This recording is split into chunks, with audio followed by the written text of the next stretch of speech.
Okay, here's the second part of chapter 2. My dear, she told her sister in a high, mincing shout, most of these fellas will cheat you every time.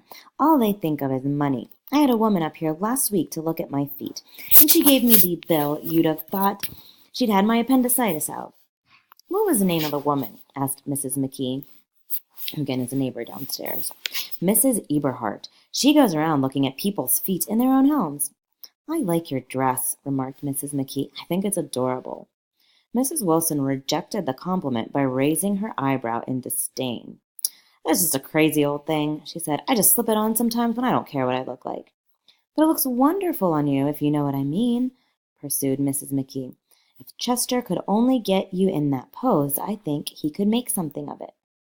We all looked in silence at Mrs. Wilson, who removed a strand of hair from over her eyes and looked back at us with a brilliant smile.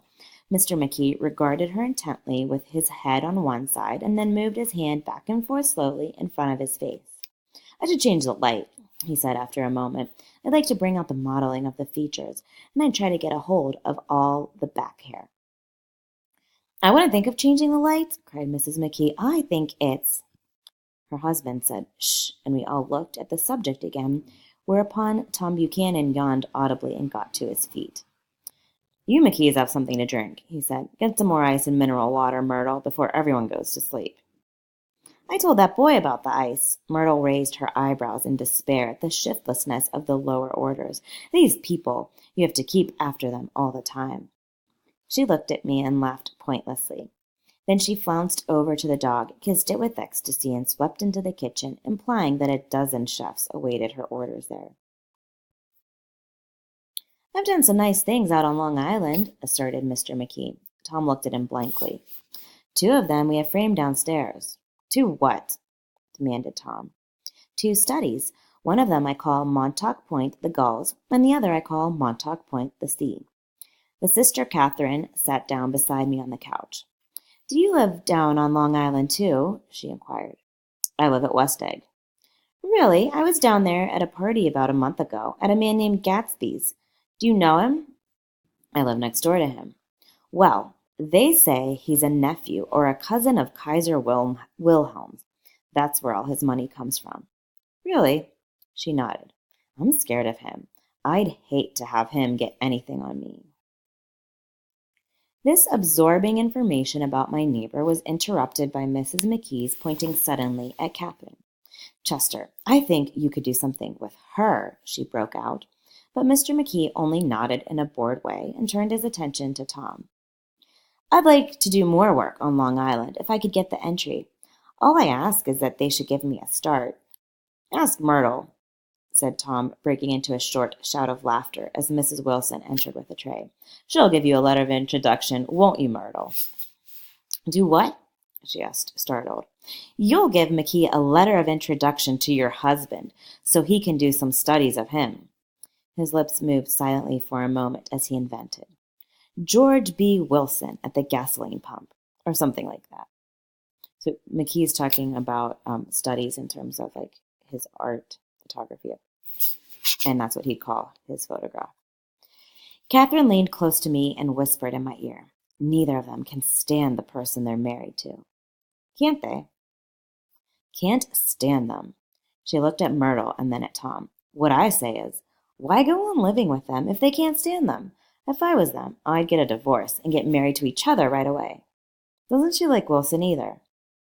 The answer to this was unexpected. It came from Myrtle, who had overheard the question, and it was violent and obscene.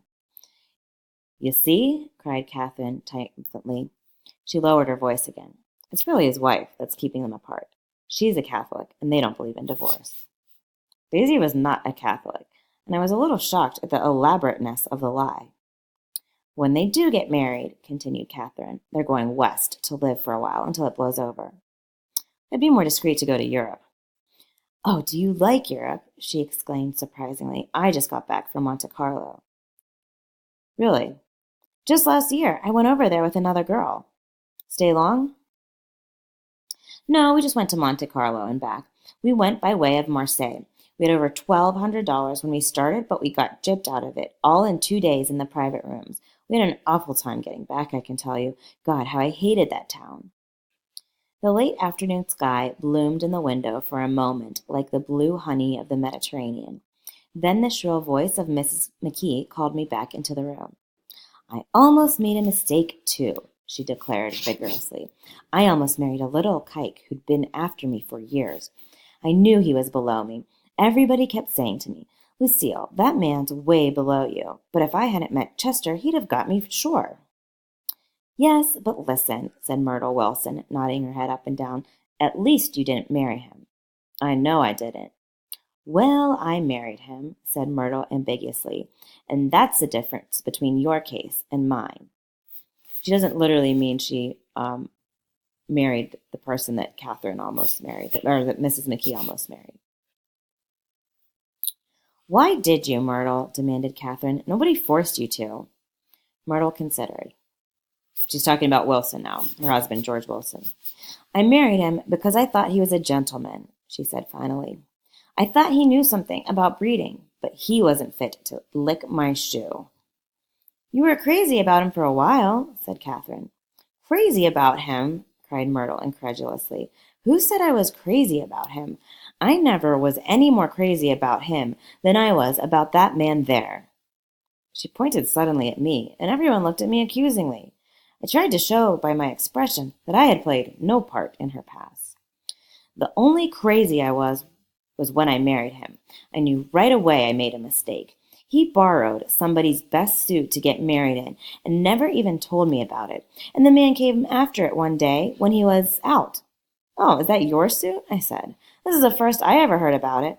But I gave it to him, and then I lay down and cried to beat the band all afternoon. She really ought to get away from him, resumed Catherine to me. They've been living over that garage for 11 years, and Tom's the first sweetie she ever had. The bottle of whiskey, a second one, was now in constant demand by all present, excepting Catherine, who felt just as good on nothing at all. Tom rang for the janitor and sent him for some celebrated sandwiches, which were a complete supper in themselves. I wanted to get out and walk southward toward the park through the soft twilight, but each time I tried to go, I became entangled in some wild, strident argument which pulled me back as if with ropes into my chair. Yet high over the city, our line of yellow windows must have contributed their share of human secrecy to the casual watcher in the darkening streets, and I was him too, looking up and wondering. I was within and without, simultaneously enchanted and repelled by the inexhaustible variety of life.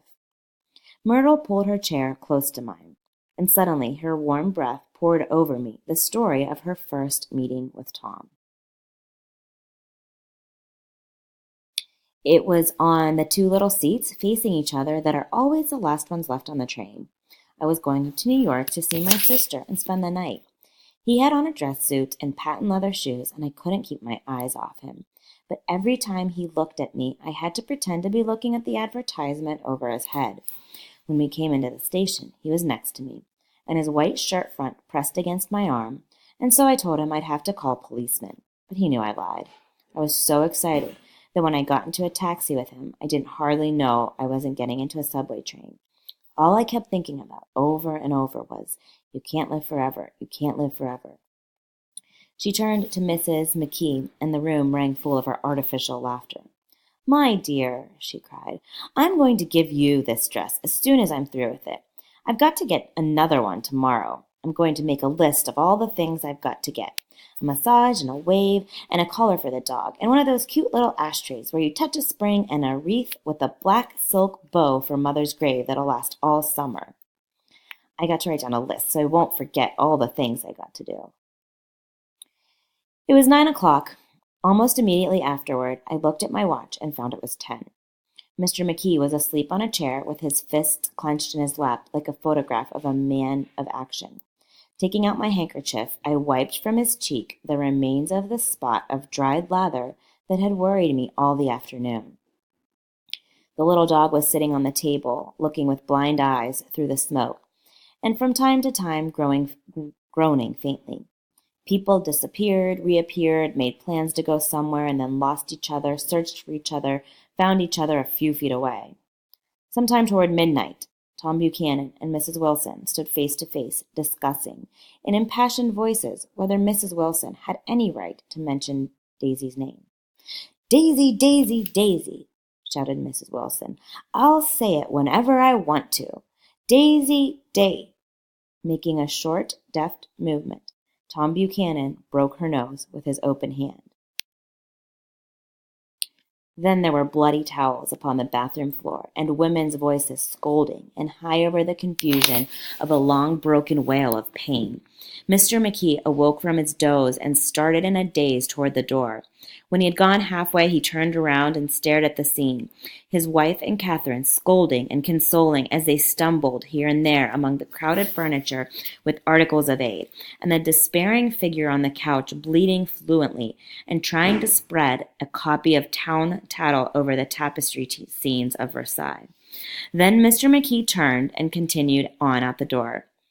Taking my hat from the chandelier, I followed. "Come to lunch some day," he suggested as we groaned down in the elevator. "Where?" "Well, sorry. Anywhere." "Keep your hands off the lever," snapped the elevator boy. "I beg your pardon," said Mr. McKee with dignity. "I didn't know I was touching it." "All right," I agreed. "I'll be glad to."